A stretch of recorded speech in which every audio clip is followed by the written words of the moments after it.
ವಿದ್ಯಾರ್ಥಿಗಳೇ, ಈಗಾಗಲೇ ಪಾಠ 6 ಗಂಗೆಯಲ್ಲಿ ದೀಪಮಾಲೆ ಪಾಠದ ಮೊದಲನೇ ಭಾಗವನ್ನು ಈಗಾಗಲೇ ಒಂದು ವಿಡಿಯೋದಲ್ಲಿ ನೋಡಿದ್ದೀರಿ. ಈಗ ಮುಂದುವರೆದ ಭಾಗವನ್ನು ಇವತ್ತಿನ ತರಗತಿಯಲ್ಲಿ ತಿಳಿಯೋಣ. ಎಲ್ಲರಿಗೂ ಜ್ಞಾನ ಬೆಳಗು ಯೂಟ್ಯೂಬ್ ಚಾನಲ್ಗೆ ಸ್ವಾಗತ. ನನ್ನ ವಿಡಿಯೋವನ್ನು ನೋಡ್ತಾ ಇದ್ದೀರಾ, ಹೀಗೆ ನೋಡ್ತಾ ಇರಿ, ಲೈಕ್ ಮಾಡಿ, ಹಾಗೆ ಕಮೆಂಟ್ ಕೊಡಿ ಮತ್ತು ಸಬ್ಸ್ಕ್ರೈಬ್ ಮಾಡಿ ಅಂತ ಹೇಳ್ತಾ, ಮಹಮ್ಮದೀಯ ಚರಿತ್ರಕಾರರು ಹರಿದ್ವಾರದ ಬದಲು ಗಂಗಾದ್ವಾರ ಎಂಬ ಹೆಸರನ್ನು ಉಲ್ಲೇಖಿಸಿದ್ದಾರೆ. ಒಂದರ್ಥದಲ್ಲಿ ಇದು ಸರಿಯಾದ ಹೆಸರು ಕೂಡ. ಯಾಕೆಂದರೆ ಹಿಮಾಲಯದ ಎತ್ತರಗಳಿಂದ ಇಳಿದು ಬಂದ ಗಂಗೆ ಮೊಟ್ಟ ಮೊದಲು ಬಯಲು ನಾಡನ್ನು ಪ್ರವೇಶಿಸಿದು ಇಲ್ಲಿಯೇ. ಆದ್ದರಿಂದ ಉತ್ತರದ ಎತ್ತರಗಳಿಂದ ಇಳಿದ ಗಂಗೆ ಬಯಲನ್ನು ಪ್ರವೇಶಿಸುವ ದ್ವಾರವೂ ಇದೆ. ವಾಸ್ತವವಾಗಿ ಗಂಗಾದ್ವಾರವೆಂದು ಕರೆಸಿಕೊಳ್ಳುವ ಸ್ಥಳ ಮತ್ತು ಅಲ್ಲೊಂದು ದೇವಸ್ಥಾನ ಹರಿದ್ವಾರದಿಂದ ಉತ್ತರಕ್ಕೆ ಕೊಂಚ ದೂರದಲ್ಲಿ ಇತ್ತು. ಹರಿದ್ವಾರಕ್ಕೆ ಬೇರೆ ಬೇರೆ ಹೆಸರುಗಳು ಇರೋದನ್ನು ತಿಳ್ಕೊಂಡ್ರಿ. ಇಲ್ಲಿ ಮಹಮ್ಮದೀಯ ಚರಿತ್ರಕಾರರು ಕೂಡ ಹರಿದ್ವಾರವನ್ನು ಗಂಗಾದ್ವಾರ ಅಂತ ಕರಿತಾ ಇದ್ರು. ಇದು ಸರಿಯಾದ ಹೆಸರು ಕೂಡ ಅಂತಲೂ ಲೇಖಕರು ಹೇಳಿದ್ದಾರೆ. ಯಾಕಂದರೆ ಗಂಗಾ ನದಿ ಹಿಮಾಲಯದ ಎತ್ತರಗಳಿಂದ ಇಳಿದು ಬಂದು ಮೊದಲು ತಲುಪ್ತಕ್ಕಂಥದ್ದೇ ಈ ಬಯಲು ನಾಡನ್ನು. ಅದಕ್ಕೋಸ್ಕರ ಇದನ್ನು ಗಂಗಾದ್ವಾರ ಅಂತ ಕರೆದ್ರೂ ಕೂಡ ತಪ್ಪಲ್ಲ ಅಂತ ಹೇಳ್ತಾ ಇದ್ದಾರೆ. ಮತ್ತು ಇನ್ನೊಂದು ಕಾರಣ ಏನಂದರೆ, ಅಲ್ಲಿ ಹರಿದ್ವಾರದಿಂದ ಉತ್ತರ ದಿಕ್ಕಿನ ಕಡೆಗೆ ಸ್ವಲ್ಪ ದೂರದಲ್ಲಿ ಒಂದು ದೇವಸ್ಥಾನ ಇತ್ತಂತೆ. ಸೊ ಹಾಗಾಗಿ ಅದಕ್ಕೋಸ್ಕರನೇ ಅದನ್ನು ಗಂಗಾದ್ವಾರ ಅಂತ ಕರೆಯೋದು ತಪ್ಪಿಲ್ಲ ಅಂತ ಲೇಖಕರು ಹೇಳ್ತಿದ್ದಾರೆ. ಮಹಾಭಾರತದಲ್ಲಿಯೇ ಗಂಗಾದ್ವಾರದ ಉಲ್ಲೇಖ ಸಾಕಷ್ಟು ಸಲ ಕಾಣಿಸಿಕೊಂಡಿದೆ. ಶಂತನುವಿನ ತಂದೆ ಪ್ರದೀಪನು ಗಂಗಾದ್ವಾರದಲ್ಲಿ ತಪಸ್ಸನ್ನಾಚರಿಸಿದನು. ಗಂಗೆ ಕನ್ನಿಕೆಯ ರೂಪವನ್ನು ತಾಳಿ ತನ್ನನ್ನು ಪರಿಗ್ರಹಿಸುವಂತೆ ಅವನನ್ನು ಕೇಳಿಕೊಂಡಳು. ಆದರೆ ಆತ ಆಕೆಯನ್ನು ತನ್ನ ಮಗಳಂತೆ ಭಾವಿಸುವುದಾಗಿಯೂ ಆಕೆ ಇಷ್ಟಪಟ್ಟರೆ ತನ್ನ ಮಗನಿಗೆ ಮದುವೆ ಮಾಡುವುದಾಗಿಯೂ ತಿಳಿಸಿದನು. ದ್ರೋಣನ ತಂದೆ ಭಾರದ್ವಾಜನು ಅಪ್ಸರೆಯಾದ ಘೃತಾಚಿಯನ್ನು ಕಂಡು ಮೋಹಗೊಂಡು ದ್ರೋಣಾಚಾರ್ಯರ ಹುಟ್ಟಿಗೆ ಕಾರಣನಾದದ್ದು ಗಂಗಾದ್ವಾರದಲ್ಲಿ. ಅರ್ಜುನನು ತನ್ನ ತೀರ್ಥಯಾತ್ರೆಯ ಸಂದರ್ಭದಲ್ಲಿ ಕೆಲವು ಕಾಲ ಗಂಗಾದ್ವಾರದಲ್ಲಿ ತಂಗಿದ್ದನು. ಒಂದು ದಿನ ಆತ ಗಂಗೆಯಲ್ಲಿ ಸ್ನಾನ ಮಾಡುವಾಗ ನಾಗಾಲೋಕದ ಕನ್ಯೆ ಉಲೂಪಿ ಅವನನ್ನು ಕಂಡು ಮೋಹಗೊಂಡು ಸೆಳೆದುಕೊಂಡು ಹೋದಳು. ಅವಳನ್ನು ವರಿಸಿದ ಅರ್ಜುನ ಆಕೆಯನ್ನು ಮತ್ತೆ ಗಂಗಾದ್ವಾರದಲ್ಲಿಯೇ ಬಿಟ್ಟು ತನ್ನ ತೀರ್ಥಯಾತ್ರೆಯನ್ನು ಮುಂದುವರೆಸಿದನು. ಈ ಗಂಗಾದ್ವಾರದ ಕುರಿತಾಗಿ ಮಹಾಭಾರತದಲ್ಲಿನೇ ಹಲವಾರು ಉಲ್ಲೇಖಗಳು ಇದ್ದವು. ಶಂತನುವಿನ ತಂದೆ ಪ್ರದೀಪನು, ಶಂತನು ಅಂತಂದರೆ ಭೀಷ್ಮರ ತಂದೆ, ಪ್ರದೀಪನು ಗಂಗಾದ್ವಾರದಲ್ಲಿನೇ ತಪಸ್ಸನ್ನು ಆಚರಿಸ್ತಾನೆ. ಆಗ ಗಂಗೆ ಕನ್ನಿಕೆಯ ರೂಪದಲ್ಲಿ ಪ್ರತ್ಯಕ್ಷ ಆಗಿ ನನ್ನನ್ನು ಸ್ವೀಕರಿಸು ಅಥವಾ ಪರಿಗ್ರಹಿಸು ಅಂತ ಕೇಳಿದಾಗ ತಾನು ಗಂಗೆಯನ್ನು ತನ್ನ ಮಗಳಂತೆ ಭಾವಿಸುವುದಾಗಿಯೂ ಗಂಗೆ ಇಷ್ಟಪಟ್ಟರೆ ತನ್ನ ಮಗನಿಗೆ ಮದುವೆ ಮಾಡುವುದಾಗಿಯೂ ಕೂಡ ತಿಳಿಸ್ತಾನೆ. ಶಂತನು ಗಂಗೆಯ ವಿವಾಹ ಆಗುತ್ತೆ. ನಂತರದಲ್ಲಿ ಶಂತನು ಗಂಗೆಯ ಪುತ್ರನೇ ಭೀಷ್ಮಾಚಾರ್ಯರು. ಹಾಗೆ ದ್ರೋಣಾಚಾರ್ಯರ ತಂದೆ ಭಾರದ್ವಾಜನು ಅಪ್ಸರೆಯಾಗಿರ್ತಕ್ಕಂಥ ಘೃತಾಚಿಯನ್ನು ಕಂಡು ಮೋಹಗೊಂಡದ್ದು ಗಂಗಾದ್ವಾರದಲ್ಲಿಯೇ. ನಂತರ ದ್ರೋಣಾಚಾರ್ಯರು ಹುಟ್ಟುತ್ತಾರೆ. ಹಾಗೆ ಇನ್ನೊಂದು ಉಲ್ಲೇಖ ಏನಂದರೆ, ಅರ್ಜುನ ತನ್ನ ತೀರ್ಥಯಾತ್ರೆ ಸಂದರ್ಭದಲ್ಲಿ ಕೆಲವು ಕಾಲ ಗಂಗಾದ್ವಾರದಲ್ಲಿನೇ ವಾಸವಾಗಿದ್ದ. ಒಂದು ದಿನ ಅರ್ಜುನ ಗಂಗೆಯಲ್ಲಿ ಸ್ನಾನ ಮಾಡಬೇಕಾದ್ರೆ ನಾಗಲೋಕದ ಕನ್ಯೆಯಾಗಿರ್ತಕ್ಕಂಥ ಉಲೂಪಿ ಆತನನ್ನು ನೋಡಿ ಮೋಹಗೊಂಡು ಸೆಳೆದುಕೊಂಡು ಹೋಗ್ತಾಳೆ. ಆಗ ಅರ್ಜುನನು ಕೂಡ ಉಲೂಪಿಯನ್ನು ಒಪ್ಕೊಂಡು ಸ್ವೀಕರಿಸಿ ನಂತರ ಆಕೆಯನ್ನು ಗಂಗಾದ್ವಾರದಲ್ಲಿ ಬಿಟ್ಟು ಮತ್ತೆ ತನ್ನ ತೀರ್ಥಯಾತ್ರೆಯನ್ನು ಮುಂದುವರಿಸ್ತಾನೆ. ಹೀಗೆ ಗಂಗಾದ್ವಾರದ ಕುರಿತಾಗಿ ಮಹಾಭಾರತದಲ್ಲೂ ಕೂಡ ಉಲ್ಲೇಖಗಳು ಇವೆ. ಬ್ರಹ್ಮಕುಂಡವೆಂದು ಕರೆಸಿಕೊಳ್ಳುವ ನದಿಯ ಹರಹಿನ ಸುತ್ತಲೂ ಮೆಟ್ಟಿಲುಗಳ ಮೇಲೆ ಆಗಲೇ ಸ್ಥಳವನ್ನು ಆಕ್ರಮಿಸಿಕೊಂಡು ಜನ ಕೂತು ಬಿಟ್ಟಿದ್ದರು. ಗಂಗೆಗೆ ಆರತಿ ನಡೆಯುವುದು ಇಲ್ಲಿಯೇ. ಸಂಜೆ 7 ಗಂಟೆಗೆ ನಾವು ಆರತಿಯನ್ನು ವೀಕ್ಷಿಸಲು ಅನುಕೂಲವಾಗುವಂತೆ ಗಂಗೆಯ ದೇವಸ್ಥಾನಕ್ಕೆ ಎದುರಿನ ದಡದ ಮೆಟ್ಟಿಲುಗಳ ಮೇಲೆ ಹೇಗೋ ದಾರಿ ಮಾಡಿಕೊಂಡು ನೀರಿನಲ್ಲಿ ಕಾಲುಗಳನ್ನು ಇಳಿಯ ಬಿಟ್ಟುಕೊಳ್ಳುವಷ್ಟು ಹತ್ತಿರದಲ್ಲಿ ಕುಳಿತೆವು. ಎಲ್ಲರ ಕೈಯಲ್ಲೂ, ಅದರಲ್ಲಿಯೂ ಹೆಂಗಸರು, ಹೂವಿನ ದೀಪದ ದೊನ್ನೆಗಳು. ಎಲೆಯ ದೊನ್ನೆ, ಅದರ ತುಂಬ ಹೂವು, ಅದರ ನಡುವೆ ಒಂದೊಂದು ಎಣ್ಣೆಯ ಬತ್ತಿ. ಈ ಬತ್ತಿಗೆ ಕಡ್ಡಿಗೀರಿ ಕಿಡಿ ಹೊತ್ತಿಸಿ ಉರಿಯುವ ದೀಪದ ದೊನ್ನೆಯನ್ನು ನೀರಿನಲ್ಲಿ ತೇಲಿ ಬಿಡಲು ಶುರು ಮಾಡಿದರು. ಸಂಜೆಯಾಗುತ್ತಿದ್ದಂತೆ ನೂರಲ್ಲ, ಸಾವಿರ, ಸಾವಿರ ಅಲ್ಲ, ಲಕ್ಷ ಅನ್ನುವ ಸಂಖ್ಯೆಯ ಜನ ನದಿಯ ಎರಡೂ ಬದಿಗೆ ಪೂಜೆಯನ್ನು ವೀಕ್ಷಿಸಲು ಕಿಕ್ಕಿರಿದರು. ಲೇಖಕರಾದ GS ಶಿವರುದ್ರಪ್ಪನವರು ಹಗಲಿನ ಸಮಯದಲ್ಲಿ ಎಲ್ಲ ಸ್ಥಳಗಳನ್ನೆಲ್ಲ ನೋಡಿಕೊಂಡು ಸಂಜೆಯ ವೇಳೆಗೆ ಬ್ರಹ್ಮಕುಂಡ, ಈ ನದಿಯನ್ನು ಬ್ರಹ್ಮಕುಂಡ ಅಂತಲೂ ಕರೀತಾರೆ, ಅಲ್ಲಿ ಗಂಗಾ ಆರತಿ ನಡೆಯುವ ಸ್ಥಳಕ್ಕೆ ಸಂಜೆ ಹೊತ್ತಿಗೆ ಆಗಮಿಸ್ತಾರೆ. ಆಗಲೇ ನದಿಯ ಹರಹಿನ ಸುತ್ತಲೂ, ಹರಹು ಅಂತಂದರೆ ಏನಿಲ್ಲಿ ವಿಸ್ತಾರ ಅಂತ, ಈ ನದಿಯ ವಿಸ್ತಾರ ಏನಿದೆಯಲ್ಲ ಅದರ ಸುತ್ತಲೂ ಮೆಟ್ಟಿಲುಗಳಿದ್ದಾವೆ, ಕಾಣಿಸ್ತಾ ಇದೆಯಲ್ಲ ಗಂಗಾ ನದಿ, ಅದರ ಸುತ್ತಲೂ ಕೂಡ ಏನಿದ್ದಾವೆ ಮೆಟ್ಟಿಲುಗಳಿದ್ದಾವೆ. ಆಗಲೇ ಜನರು ಸ್ಥಳವನ್ನು ಆಕ್ರಮಿಸ್ಕೊಂಡು ಕುಳಿತುಬಿಟ್ಟಿದ್ರು. ಇದಕ್ಕೆ ಗಂಗೆಗೆ ಸಾಯಂಕಾಲ ಸಂಜೆ ಕತ್ತಲಾದ ಮೇಲೆ ಆರತಿ ನಡೆಯುತ್ತೆ. ಕತ್ತಲಿನಲ್ಲಿ ಆರತಿ ಇನ್ನೂ ಚೆನ್ನಾಗಿ ಕಾಣಿಸುತ್ತೆ. ಇನ್ನೇನು 7 ಗಂಟೆಗೆ ಗಂಗಾ ಆರತಿ ಪ್ರಾರಂಭವಾಗುತ್ತೆ. ಗಂಗೆ ದೇವಸ್ಥಾನ ಏನಿದೆಯಲ್ಲ ಅದರ ಎದುರಿನ ದಡ, ಅದರ ಮೆಟ್ಟಿಲುಗಳ ಮೇಲೆ ಹಂಗೋ ಹಿಂಗೋ ದಾರಿ ಮಾಡಿಕೊಂಡು ನೀರಲ್ಲಿ ಕಾಲನ್ನು ಕೆಳಗಡೆ ಬಿಟ್ಕೊಂಡು ಅಲ್ಲಿ ಅಷ್ಟೇ ಹತ್ತಿರದಲ್ಲಿನೇ ಇವರು ಕುಳಿತರು. ಆಗ ಲೇಖಕರಿಗೆ ಮತ್ತೊಂದು ದೃಶ್ಯ ಕಂಡು ಬರುತ್ತೆ. ಎಲ್ಲರ ಕೈಯಲ್ಲಿ, ಅದರಲ್ಲಿ ವಿಶೇಷವಾಗಿ ಹೆಂಗಸರ ಕೈಯಲ್ಲಿ ಹೂವಿನ ದೀಪದ ದೊನ್ನೆಗಳು. ದೊನ್ನೆ ಅಂದ್ರೇನು? ಬಟ್ಟಲು, ಎಲೆಯ ಬಟ್ಟಲು ಅಂತ, ಎಲೆಯ ದೊನ್ನೆ. ಅದ್ರ ತುಂಬ ಬಟ್ಟಲು, ಎಲೆಯ ಬಟ್ಟಲು ಇರುತ್ತೆ, ಅದ್ರ ತುಂಬ ಹೂವು, ಅದರ ನಡುವೆ ಒಂದು ಎಣ್ಣೆ ಬತ್ತಿ ಇರುತ್ತೆ. ಆ ಬತ್ತಿಗೆ ಕಡ್ಡಿಗೀರಿ ಹೊತ್ತಿಸಿ ದೀಪವನ್ನು ಹಚ್ಚಿರ್ತಾರೆ. ಉರಿಯುವಂತಹ ಆ ದೀಪದ ದೊನ್ನೆ, ಆ ಬಟ್ಲನ್ನು ಏನು ಮಾಡ್ತಾರೆ, ನೀರಿನಲ್ಲಿ ತೇಲೋದಕ್ಕೆ ಬಿಡ್ತಾರೆ. ಸಂಜೆ ಆಗ್ತಾ ಇದ್ದಂತೆಲ್ಲ ವಿಶೇಷವಾಗಿ ಹೆಂಗಸರು ಎಲ್ಲರ ಕೈಯಲ್ಲೂ ಕೂಡ ಏನಾಗುತ್ತೆ, ಆ ದೊನ್ನೆ ಬಟ್ಟಲು ಇರುತ್ತೆ, ಅದನ್ನು ನೀರಿನಲ್ಲಿ ತೇಲೋದಕ್ಕೆ ಬಿಡ್ತಾರೆ. ಅದು ಎಲೆಯ ಬಟ್ಟಲನ್ನು ಯಾಕೆ ಅಂದರೆ ಅದು ಹಗುರವಾಗಿದ್ದಾಗ ಮಾತ್ರ ನೀರಿನಲ್ಲಿ ತೇಲುತ್ತೆ, ಇಲ್ಲ ಭಾರ ಇತ್ತು ಅಂತಂದರೆ ಅದು ಮುಳುಗಿ ಬಿಡುತ್ತೆ. ಅದಕ್ಕೋಸ್ಕರ ಇಲ್ಲಿ ಹಗುರಾಗಿರ್ತಕ್ಕಂಥದ್ದು ಮಾಡಲಾಗುತ್ತೆ, ಹಗುರಾಗಿರ್ತಕ್ಕಂಥ ವಸ್ತುವಿನಿಂದ ಮಾಡಲಾಗುತ್ತೆ.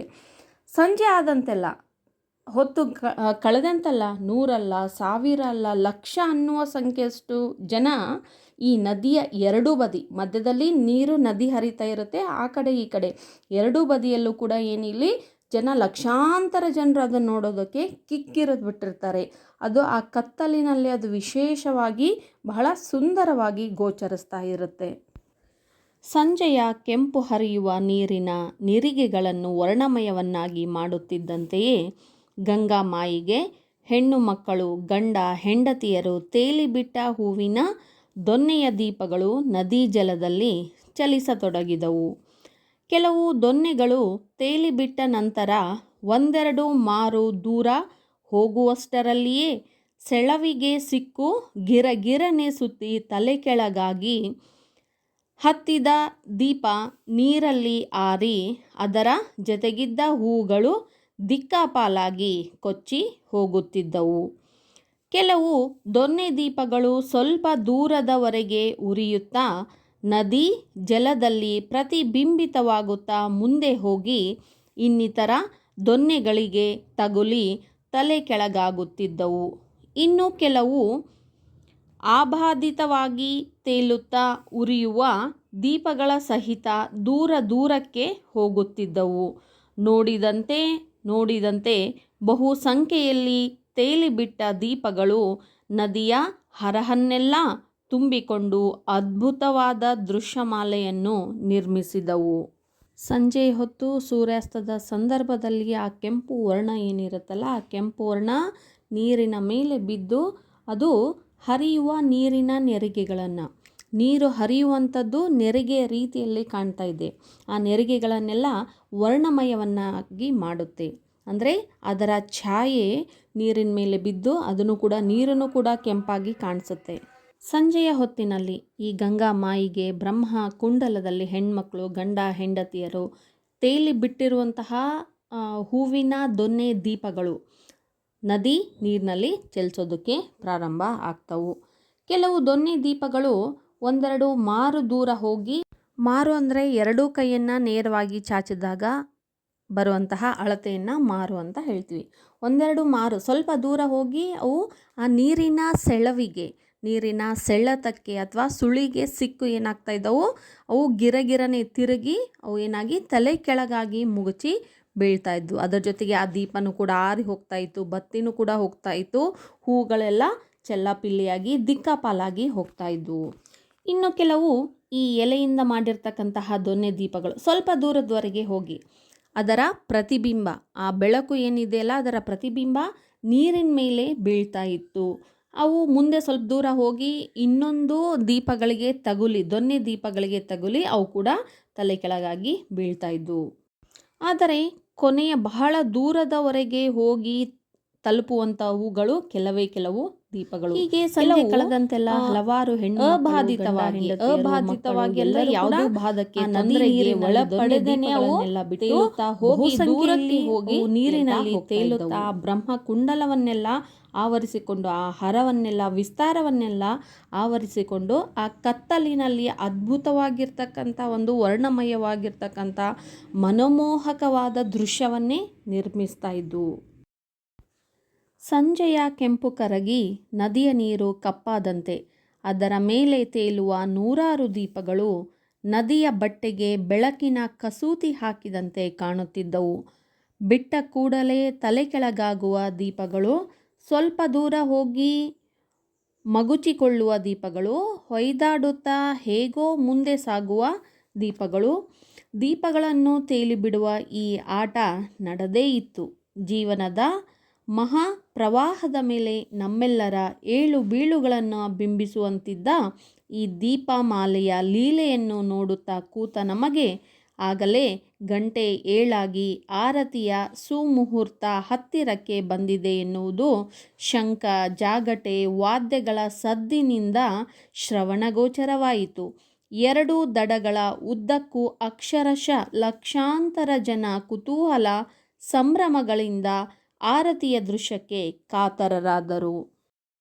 ಸಂಜೆಯ ಕೆಂಪು ಕರಗಿ ನದಿಯ ನೀರು ಕಪ್ಪಾದಂತೆ. ನೋಡಿ, ಸೂರ್ಯ ಯಾವ ರೀತಿಯಾಗಿರ್ತಾನೆ, ಅದರ ಛಾಯೆ ನೀರಿನ ಮೇಲೆ ಬಿದ್ದು ನೀರು ಆ ರೀತಿಯಾಗಿ ಕಾಣಿಸ್ತಾ ಇರುತ್ತೆ. ಇಲ್ಲಿ ಸೂರ್ಯನ ಕೆಂಪಾದ ಛಾಯೆ ನೀರಿನಲ್ಲಿ ಬಿದ್ದು ನೀರು ಕೆಂಪು ವರ್ಣವಾಗಿ ಕಾಣ್ತಾ ಇರುತ್ತೆ.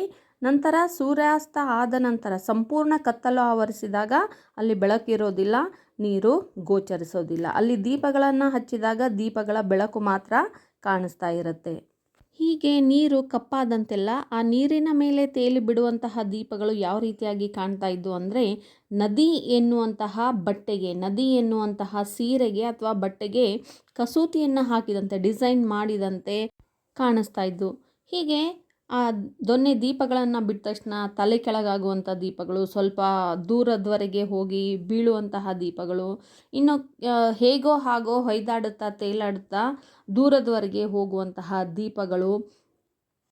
ಹೀಗೆ ಸಂಜೆ ಹೊತ್ತಲ್ಲಿ ರಾತ್ರಿಯಲ್ಲಿ ದೀಪಗಳ ಆಟ ನಡೆದೇ ಇತ್ತು. ಆ ದೀಪಗಳು ಜೀವನ ಎನ್ನುವಂತಹ ಪ್ರವಾಹದ ಮೇಲೆ ಏಳು ಬೀಳುಗಳನ್ನು ಸೂಚಿಸುವಂತಹ ರೀತಿಯಲ್ಲಿ, ಬಿಂಬಿಸುವಂತಹ ರೀತಿಯಲ್ಲಿ ಇದ್ವು. ಓ, ಗಂಗಾರತಿಯ ಸಮಯ ಆಗಿದೆ ಅನ್ನೋದು ಅರ್ಥ ಆಯಿತು. ಆ ಎರಡೂ ದಡಗಳ ಉದ್ದಕ್ಕೂ ಕೂಡ ಲಕ್ಷಾಂತರ ಜನರು ಈ ದೃಶ್ಯಕ್ಕೆ, ಈ ಸಂಭ್ರಮಕ್ಕೆ ಕಾತುರರಾಗಿ ಕಾಯ್ತಾ ಕುಳಿತಿದ್ರು. ಎದುರಿನ ದಡದ ಗಂಗೆಯ ದೇವಸ್ಥಾನದ ಸುತ್ತ ಎದ್ದ ಗಂಟೆ ಜಾಗಟೆ ಶಂಖಗಳ ಸದ್ದು ಇಡೀ ಆವರಣವನ್ನು ತರಂಗಿತವನ್ನಾಗಿಸಿತು. ವೇಗವಾಗಿ ಪ್ರವಹಿಸುವ ನದಿ ಅದರ ಇಕ್ಕೆಲದಲ್ಲೂ ಕಿಕ್ಕಿರಿದು ಯಾವುದೋ ಆವಿರ್ಭಾವಕ್ಕೆ ಕಾದಂತೆ ಸ್ತಬ್ಧವಾದ ಆ ಜನಸಮೂಹ, ನದಿಯ ಎರಡೂ ದಡಗಳೆಡೆಯಿಂದ ದೀಪಗಳು ಚೆಲ್ಲುವ ಪ್ರತಿಬಿಂಬಿತವಾಗುವ ಬೆಳಕು, ನದಿ ಜಲದಲ್ಲಿ ಮಿಣುಮಿಣುಕುತ್ತಾ ತೇಲುವ ದೊನ್ನೆ ದೀಪಗಳ ದೃಶ್ಯ, ಈ ಎಲ್ಲವೂ ಒಂದು ವಿಲಕ್ಷಣ ವಾತಾವರಣವನ್ನು ನಿರ್ಮಿಸಿದವು. ಕೂಡಲೇ ಮೊರೆಯುವ ಆ ಶಂಖ ಜಾಗಟೆ ಘಂಟಾರವಗಳ ನಡುವೆ ಇಡೀ ಗಂಗಾ ನದಿ ಅಗಲಕ್ಕೆ ಹರಿಹಿಕೊಂಡ ಆ ಬ್ರಹ್ಮಕುಂಡದ ಸುತ್ತ ಹಲವು ಕಡೆಯಿಂದ ಉಜ್ವಲವಾಗಿ ಬೆಳಗುವ ಆರತಿಗಳು ಬಂದು ಗಂಗೆಯ ದಡಕ್ಕೆ ನಿಂತವು. 3-4 ಅಡಿಗಳೆತ್ತರದ ಆರತಿಯ ದೀಪಗಳನ್ನು ಹಿಡಿದು ಅರ್ಚಕರು ಗಂಗೆಯ ಮಿಂಚಿನಲ್ಲಿ ನಿಂತು ನೇರವಾಗಿ ಗಂಗಾ ನದಿಗೆ ಆರತಿಯನ್ನು ಬೆಳಗತೊಡಗಿದರು. ಹರಿಯುವ ನದಿಯಲ್ಲಿ ಅವರು ಎತ್ತಿ ಬೆಳಗುವ ಆರತಿಯ ಬೆಳಕುಗಳು ಪ್ರತಿಫಲಿಸತೊಡಗಿದವು.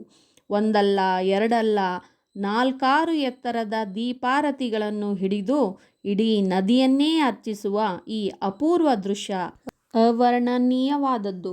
ಲಕ್ಷಾಂತರ ಜನರು ಅತ್ಯಂತ ಭಕ್ತಿಯಿಂದ ಹರಿಯುವ ನದಿಯನ್ನೇ ದೇವತಾ ವಿಗ್ರಹದ ಸ್ಥಾನದಲ್ಲಿರಿಸಿ ನಡೆಯುವ ಈ ಪೂಜೆಯನ್ನು ರೋಮಾಂಚಿತರಾಗಿ ವೀಕ್ಷಿಸಿದರು.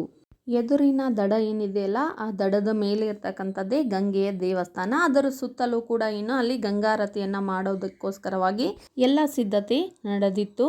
ಗಂಟೆ ಜಾಗಟೆ ಶಂಖಗಳ ಸದ್ದು ಇಡೀ ವಾತಾವರಣವನ್ನೆಲ್ಲ ಆವರಿಸಿಕೊಂಡು ಸಂಗೀತದ ಮಂತ್ರಗಳ ಪ್ರತಿಧ್ವನಿಯೇ ಕೇಳಿಸ್ತಾ ಇತ್ತು. सब जग को ज्ञाता मैया, सब जग को ज्ञाता, कृपा दृष्टि तुम्हारी, कृपा दृष्टि तुम्हारी, त्रिभुवन सुखदाता. ಹರಿಯುವ ನದಿ, ಆ ನದಿಯ ಎರಡೂ ಪಕ್ಕದಲ್ಲಿ ಕುಳಿತಿರುವಂತಹ, ಎರಡೂ ದಡದಲ್ಲಿ ಕುಳಿತಿರುವಂತಹ ಕಿಕ್ಕಿರಿದಿರುವ ಜನಸ್ತೋಮ, ಈ ಸುಂದರ ದೃಶ್ಯಕ್ಕೆ ಸಾಕ್ಷಿಯಾಗಿರುವ ಜನ ಸಮೂಹದ ಜೊತೆಗೆ ಎರಡೂ ದಂಡೆಗಳಲ್ಲೂ ಕೂಡ ಹರಿಯುವಂತಹ ದೀಪಗಳ ದೊಣ್ಣೆಗಳು, ಹಾಗೆಯೇ ಆ ದೀಪಗಳ ಪ್ರತಿಬಿಂಬ ನದಿಯ ಮೇಲೆ ಚೆಲ್ಲಿರುವಂಥದ್ದು, ಆ ನದಿಯ ಜಲ ಮಿನುಗುತ್ತಾ ಇರೋದು, ಈ ಎಲ್ಲವೂ ಒಂದು ಸುಂದರವಾಗಿರ್ತಕ್ಕಂಥ ಮನಮೋಹಕವಾದಂತಹ ವಾತಾವರಣವನ್ನು ನಿರ್ಮಿಸಿತ್ತು. ಅದರ ಜೊತೆಗೇ ಶಂಖ ಜಾಗಟೆ ಗಂಟೆಗಳ ನಾದ, ಸಂಗೀತದ ಧ್ವನಿ ಗಂಗಾ ನದಿಯ ಉದ್ದಗಲಕ್ಕೂ ಕೂಡ ಹರಡಿಕೊಂಡಿರುವಂತಹ, ಬ್ರಹ್ಮಕುಂಡದ ಸುತ್ತಲೂ ಕೂಡ ಹರಡಿರುವಂತಹ ಹಲವು ಕಡೆ ಉಜ್ವಲವಾಗಿ ಬೆಳಗುವಂತಹ ಆರತಿಗಳು. ಈ ಆರತಿಗಳು ಗಂಗಾ ನದಿಯ ದಡಕ್ಕೆ ನಿಂತು ಇವು ಸುಮಾರು 3-4 ಅಡಿ ಎತ್ತರದ ಆರತಿಯ ದೀಪಗಳನ್ನು ಹಿಡಿದಿರುವಂತಹ ಅರ್ಚಕರು ಗಂಗೆಯ ತುದಿಯಲ್ಲಿ, ಗಂಗೆಯ ದಡದಲ್ಲಿ ನಿಂತ್ಕೊಂಡು ನೇರವಾಗಿ ಗಂಗಾ ನದಿಗೆ ಆರತಿಯನ್ನು ಬೆಳಗೋದಕ್ಕೆ ಪ್ರಾರಂಭ ಮಾಡ್ತಾರೆ. ಈ ಆರತಿ ಬೆಳಗುವ ಸಂದರ್ಭದಲ್ಲಿ ಇದರ ಒಂದು ಪ್ರತಿಫಲನ, ಅದರ ಒಂದು ಪ್ರತಿಬಿಂಬ ಆ ನೀರಿನಲ್ಲೂ ಕೂಡ ಪ್ರತಿಫಲಿಸತೊಡಗುತ್ತೆ. ಒಂದಲ್ಲ ಎರಡಲ್ಲ ಹಲವಾರು ದೀಪಗಳಿಂದ ಕೂಡಿದ ಎತ್ತರವಾದ ಆರತಿಯನ್ನು ಹಿಡಿದು ಅರ್ಚಕರು ನಿಂತು ಗಂಗೆಯ ದಡದಲ್ಲಿ ಗಂಗೆಗೆ ಆರತಿಯನ್ನು ಮಾಡುವಂತಹ ದೃಶ್ಯವನ್ನು ವರ್ಣಿಸೋದಕ್ಕೆ ಸಾಧ್ಯನೇ ಇಲ್ಲ. ಅದು ಅವರ್ಣನೀಯವಾದದ್ದು. ಅದರ ಸುತ್ತಲೂ ಸೇರಿರುವ ಲಕ್ಷಾಂತರ ಜನರು ಭಕ್ತಿ ಭಾವದಿಂದ ಹರಿಯುವ ನೀರನ್ನೇ ಗಂಗೆ ಎಂದು ಒಂದು ವಿಗ್ರಹ ರೂಪದಲ್ಲಿ ತಿಳಿದುಕೊಂಡು ಪೂಜಿಸುತ್ತಾ ಆ ನಡೆಯುವ ಪೂಜೆಯನ್ನು, ಗಂಗೆಯ ಆರತಿಯನ್ನು ರೋಮಾಂಚನವಾಗಿ ವೀಕ್ಷಿಸ್ತಾರೆ. ದೇವಸ್ಥಾನದ ಆವರಣದೊಳಗೆ ನಡೆಯುವ ಪೂಜೆಯ ಸಾಂಪ್ರದಾಯಿಕ ಕಟ್ಟನ್ನು ಕಳಚಿಕೊಂಡು ಮನುಷ್ಯನ ಆರಾಧನೆ ಈ ಮುಕ್ತವಾದ ನೆಲೆಗೆ ಬಂದು ಹರಿಯುವ ನದಿಯನ್ನೇ ದೇವರೆಂದು ಪೂಜೆ ಸಲ್ಲಿಸುವುದರ ಮೂಲಕ ಮತ್ತೆ ಮನುಷ್ಯತ್ವ ತನ್ನ ಪ್ರಾಚೀನತೆಯನ್ನು ಒಂದೇ ನೆಗೆತಕ್ಕೆ ತಲುಪಿದ ಭಾವನೆ ನನಗೆ ಉಂಟಾಯಿತು. ಪ್ರಾಚೀನ ಮಾನವನು ನಿಸರ್ಗದೊಂದಿಗೆ ಒಂದು ಕಾಲಕ್ಕೆ ಸ್ಥಾಪಿಸಿಕೊಂಡ ಈ ಸಹಜ ಸಂಬಂಧ ಅನಂತರದ ಚರಿತ್ರೆಯಲ್ಲಿ ಕೇವಲ ಸಾಂಪ್ರದಾಯಿಕವಾಗಿ ಸ್ಥಗಿತಗೊಂಡು ತನ್ನ ಅರ್ಥವನ್ನೇ ಕಳೆದುಕೊಂಡಿತ್ತು. ಆದರೆ ಇದೀಗ ಇಂಥ ಆಚರಣೆಗಳ ಸಂದರ್ಭದಲ್ಲಿ ಮನುಷ್ಯ ಮರೆತು ಹೋದ ಮತ್ತು ಪ್ರಾಚೀನವಾದ ತನ್ನ ಹಾಗೂ ನಿಸರ್ಗದ ನಡುವಣ ಸಹಜ ಸಂಬಂಧವನ್ನು ಮತ್ತೆ ಹೀಗೆ ನೆನಪು ಮಾಡಿಕೊಳ್ಳುವುದರ ಮೂಲಕ ಅಥವಾ ಸ್ಥಾಪಿಸಿಕೊಳ್ಳುವುದರ ಮೂಲಕ ಆ ದಿವ್ಯಾನುಭವವನ್ನು ಪುನರ್ ಅಭಿನಯಿಸುತ್ತಿದ್ದಾನೆ ಅಥವಾ ಪುನರ್ ಅನುಭವಿಸುತ್ತಿದ್ದಾನೆ ಎಂದು ಅನ್ನಿಸಿತು. ಇದನ್ನೆಲ್ಲ ನೋಡಿ ಲೇಖಕರಿಗೆ ಏನು ಅನ್ನಿಸ್ತಾ ಇದೆ ಅಂದರೆ, ದೇವಸ್ಥಾನದ 4 ಗೋಡೆಗಳ ಮಧ್ಯೆ ಸಾಂಪ್ರದಾಯಿಕವಾಗಿ ಏನು ಪೂಜೆ ನಡೆಯುತ್ತಲ್ಲ, ಇದು ಗಂಗಾರತಿ ಎನ್ನುವಂಥದ್ದು, ಈ ಗಂಗೆಯಲ್ಲಿ ದೀಪ ಮಾಲೆ ಆಗಿರ್ಬೋದು, ಇದೆಲ್ಲ ಈ ಎಲ್ಲ ಸಂಪ್ರದಾಯ ಕಟ್ಟಳೆಗಳನ್ನು ಮೀರಿ ಮುಕ್ತವಾಗಿರುವಂತಹ ಪ್ರದೇಶದಲ್ಲಿ ಏನು ನಡೀತಾ ಇದೆ, ಗಂಗಾ ನದಿಗೇ ದೇವರಂತ ಭಾವಿಸಿ ಪೂಜೆಯನ್ನು ಮಾಡ್ತಿದ್ದಾರೆ. ಇದು ನಿಜಕ್ಕೂ ಪ್ರಾಚೀನ ಸಂಪ್ರದಾಯವನ್ನು ಎತ್ತಿ ಹಿಡಿತಾ ಇದೆ. ನಿಜವಾಗ್ಲೂ ಮನುಷ್ಯ ಒಂದು ಹೆಜ್ಜೆ ಹಿಂದೆ, ನೆಗೆತ ಅಂದ್ರೇನು ಜಿಗಿತ, ಒಂದು ಹೆಜ್ಜೆ ಹಿಂದೆ ಪ್ರಾಚೀನತೆಯನ್ನೇ ಉಳಿಸ್ಕೊಂಡು ಹೋಗ್ತಾ ಇದ್ದಾನೆ, ಪ್ರಾಚೀನವಾದ ಸಂಪ್ರದಾಯವನ್ನೇ ಇಲ್ಲಿ ಮಾಡ್ತಾ ಇದ್ದಾನೆ ಎನ್ನುವಂತಹ ಭಾವನೆ ಲೇಖಕರಲ್ಲಿ ಉಂಟಾಗ್ತಾ ಇದೆ. ಪ್ರಾಚೀನ ಕಾಲದಲ್ಲಿ ಮನುಷ್ಯ ನಿಸರ್ಗವನ್ನು ಪೂಜೆ ಮಾಡ್ತಾ ಇದ್ದ. ನದಿ, ಗಿಡ, ಮರ, ಪ್ರಾಣಿ, ಪಕ್ಷಿಗಳನ್ನು ಆರಾಧಿಸ್ತಾ ಇದ್ದ. ನಂತರದಲ್ಲಿ ಮುಂದುವರಿತಾ ಅದು ಕಾಣೆಯಾಗಿದ್ದು ಕೇವಲ ಸಾಂಪ್ರದಾಯಿಕವಾಗಿ ಅದು ನಿಂತು ಹೋಗ್ಬಿಟ್ಟಿತ್ತು, ತನ್ನ ಅರ್ಥವನ್ನೇ ಕಳೆದುಕೊಂಡು ಬಿಟ್ಟಿತ್ತು. ಇದೀಗ ಇಂತಹ ಆಚರಣೆಗಳನ್ನು ನೋಡಿ, ಇಂತಹ ಸಂದರ್ಭವನ್ನು ನೋಡಿ ಮನುಷ್ಯ ಮರೆತು ಹೋಗಿರ್ತಕ್ಕಂಥ ನಿಸರ್ಗ ಪೂಜೆಯನ್ನು, ಪ್ರಾಚೀನ ಸಂಪ್ರದಾಯವನ್ನು ಮತ್ತೆ ಜಾರಿಗೆ ತಂದಿದ್ದಾನೆ. ನಿಸರ್ಗದ ನಡುವಣ ಸಂಬಂಧವನ್ನು ಮತ್ತೆ ಕಲ್ಪಿಸಿದ್ದಾನೆ, ನೆನಪು ಮಾಡಿಕೊಡ್ತಾ ಇದ್ದಾನೆ, ಸಂಬಂಧವನ್ನು ಬೆಳೆಸ್ತಾ ಇದ್ದಾನೆ, ಮತ್ತು ಪ್ರಾಚೀನ ಸಂಪ್ರದಾಯವನ್ನು ಪುನಃ ಆರಂಭಿಸ್ತಾ ಇದ್ದಾನೆ ಅಂತ ಲೇಖಕರಿಗೆ ಅನ್ನಿಸ್ತಾ ಇದೆ. ಈ ನದಿ, ಈ ಬೆಟ್ಟ, ಈ ಬಯಲು, ಈ ಆಕಾಶ ಇವು ನಿಜವಾದ ದೇವರಲ್ಲದೆ ಗುಡಿಯೊಳಗಿನ 4 ಗೋಡೆಗಳ ನಡುವೆ ಉಸಿರು ಕಟ್ಟಿಸುವ ಧೂಪ, ದೀಪ, ನೈವೇದ್ಯ, ಮಂತ್ರಾದಿಗಳ ಮಧ್ಯೆ ಗರ್ಭಗುಡಿಯ ಮಂದವಾದ ಮಂಕು ಬೆಳಕಿನ ವಾತಾವರಣದಲ್ಲಿ ವಿಗ್ರಹವನ್ನು ದೇವರೆಂದು ಭಾವಿಸಿ ಪೂಜಿಸುವ ಪ್ರವೃತ್ತಿ ಎಷ್ಟೊಂದು ಸಂಕುಚಿತವಾದದ್ದು ಈ ಮುಕ್ತ ನಿಸರ್ಗಾರಾಧನೆಯ ಮುಂದೆ. ಸುಮಾರು ಅರ್ಧ ಗಂಟೆಯ ಕಾಲ ನಡೆದ ಈ ಆರತಿ ಮುಗಿದ ನಂತರ ಮತ್ತೆ ಹರಿಯುವ ನದಿ, ಅದರ ಮೇಲೆ ಬಿಂಬಿತವಾದ ಬೆಳಕುಗಳು, ಕಿಕ್ಕಿರಿದ ಜನಜಂಗುಳಿ, ನಾವು ನಮ್ಮವರು ತಮ್ಮವರು ಎನ್ನುವ ಸಂಬಂಧಗಳು, ನದಿ ದಡದಾಚೆ ಹರಹಿಕೊಂಡ ಊರು ಎಲ್ಲವೂ ಕ್ರಮೇಣ ನಮ್ಮ ಅರಿವಿಗೆ ಹಿಂತಿರುಗಿದವು. ನಾವು 4 ಗೋಡೆಗಳ ಮಧ್ಯೆ ಒಂದು ಸಣ್ಣ ಪ್ರದೇಶದಲ್ಲಿ, ಸಂಕುಚಿತವಾಗಿರುವಂತಹ ಪ್ರದೇಶದಲ್ಲಿ ದೇವರನ್ನು ಸ್ಥಾಪಿಸಿ ಧೂಪ, ದೀಪ, ಮಂತ್ರ, ಒಂದು ಸಣ್ಣ ಬೆಳಕಿನಲ್ಲಿ ಆರತಿಯೊಂದಿಗೆ ದೇವರ ಪೂಜೆಯನ್ನು ಮಾಡ್ತಾ ಇದ್ದೀವಲ್ಲ, ಅದಕ್ಕಿಂತ ಒಂದು ವಿಶಾಲವಾಗಿರುವಂತಹ ಪ್ರದೇಶದಲ್ಲಿ, ಒಂದು ಮುಕ್ತವಾಗಿರುವಂತಹ ಪ್ರದೇಶದಲ್ಲಿ ಬೆಟ್ಟ, ಗುಡ್ಡ, ನದಿ, ಭೂಮಿ, ಪ್ರಕೃತಿಯನ್ನು ಆರಾಧಿಸೋದು ಅದಕ್ಕಿಂತ ಉತ್ತಮವಾದದ್ದು ಅಂತ ಲೇಖಕರ ಒಂದು ಅಭಿಪ್ರಾಯವಾಗಿದೆ. ಅರ್ಧ ಗಂಟೆಗಳ ಕಾಲ ಗಂಗಾರತಿ ನಡೆಯುತ್ತೆ. ಈ ಗಂಗಾರತಿ ಮುಗಿದ ನಂತರ ಮತ್ತೆ ಅದೇ ಯೋಚನೆಗಳು, ಹರಿಯುವ ನದಿ, ಲಕ್ಷಾಂತರ ಜನ ಸಮೂಹ, ನಾವು ನಮ್ಮವರು, ಸಂಬಂಧಗಳು ಎನ್ನುವಂತಹ ಭಾವನೆ, ಆ ನದಿಯ ಮೇಲೆ ತೇಲಿ ಹೋಗುವಂತಹ ದೀಪಗಳು, ಅದರ ಪ್ರತಿಬಿಂಬ, ನದಿಯ ಆಚೆಗಿನ ವಿಸ್ತಾರವಾಗಿ ಹರಡಿಕೊಂಡಿರುವಂತಹ ಊರು, ಆ ಪ್ರದೇಶ ಎಲ್ಲವೂ ಮತ್ತೆ ಕ್ರಮೇಣವಾಗಿ ಅವರ ಅರಿವಿಗೆ, ನೆನಪಿಗೆ ಬರುತ್ತೆ. ಅಲ್ಲಿವರೆಗೆ ಅರ್ಧ ಗಂಟೆಗಳ ಕಾಲ ಆ ಸುಂದರವಾಗಿರುವಂತಹ ದೃಶ್ಯವನ್ನು ನೋಡ್ತಾ ಮೈಮರೆತು ಎಲ್ಲವನ್ನ ಮರೆತು ಹೋಗ್ಬಿಟ್ಟಿದ್ರು. ಆ ಒಂದು ಗಂಗಾರತಿಯಲ್ಲಿನೇ ಸಂಪೂರ್ಣವಾಗಿ ತಲ್ಲೀನರಾಗಿ ಬಿಟ್ಟಿದ್ರು. ಅಂತಹ ಮನಮೋಹಕವಾದ ದೃಶ್ಯವಾಗಿತ್ತು ಅದು. ಹೀಗೆ ಲೇಖಕರು 1984ರಲ್ಲಿಯೇ ಪ್ರವಾಸವನ್ನು ಕೈಗೊಂಡು ಪ್ರವಾಸ ಕಥನವನ್ನು ಬರೆದಿದ್ದಾರೆ. ಈ ವಿಡಿಯೋ ಕೇವಲ ನಿಮ್ಮ ಪರೀಕ್ಷಾ ದೃಷ್ಟಿಯಿಂದ ಅಷ್ಟೇ ಅಲ್ಲದೆ ಹರಿದ್ವಾರಕ್ಕೆ ಪ್ರವಾಸ ಕೈಗೊಳ್ಳುವವರಿಗೂ ಕೂಡ ಇದು ಒಂದು ಉತ್ತಮವಾಗಿರುವ ಮಾಹಿತಿಯನ್ನು ನೀಡುತ್ತೆ. ಪ್ರವಾಸ ಕೈಗೊಳ್ಳುವವರು ಮೊದಲೇ ಆ ಪ್ರದೇಶಗಳ ಬಗ್ಗೆ ತಿಳ್ಕೊಂಡು ಈ ವಿಡಿಯೋದಲ್ಲಿರ್ತಕ್ಕಂತಹ ಚಿತ್ರಗಳನ್ನು ಎಲ್ಲದನ್ನು ನೋಡಿ ನಾವು ತಿಳ್ಕೊಂಡು ನಂತರ ಪ್ರವಾಸವನ್ನು ಕೈಗೊಳ್ಬೋದು. ಮುಂದೆ ನೀವು ಯಾವಾಗಲಾದರೂ ಹೋದರೂ ಕೂಡ ಈ ಗಂಗೆಯಲ್ಲಿ ದೀಪಮಾಲೆ ಎನ್ನುವ ಈ ಪಾಠ ಮೊದಲು ನಿಮಗೆ ನೆನಪಿಗೆ ಬರುತ್ತೆ. ಅರ್ಥ ಆಯ್ತಲ್ಲ ವಿದ್ಯಾರ್ಥಿಗಳೇ? ಈ ಪಾಠ ತುಂಬಾ ಸುಲಭ, ಸರಳ ಮತ್ತು ಆಸಕ್ತಿದಾಯಕವಾದದ್ದು. ಈ ವಿಡಿಯೋವನ್ನು ನೋಡಿದರೆ ನಿಜವಾಗ್ಲೂ ಹರಿದ್ವಾರಕ್ಕೆ ಹೋಗಿ ಬಂದಿರೋ ಹಾಗೇ ಭಾಸ ಆಗುತ್ತೆ.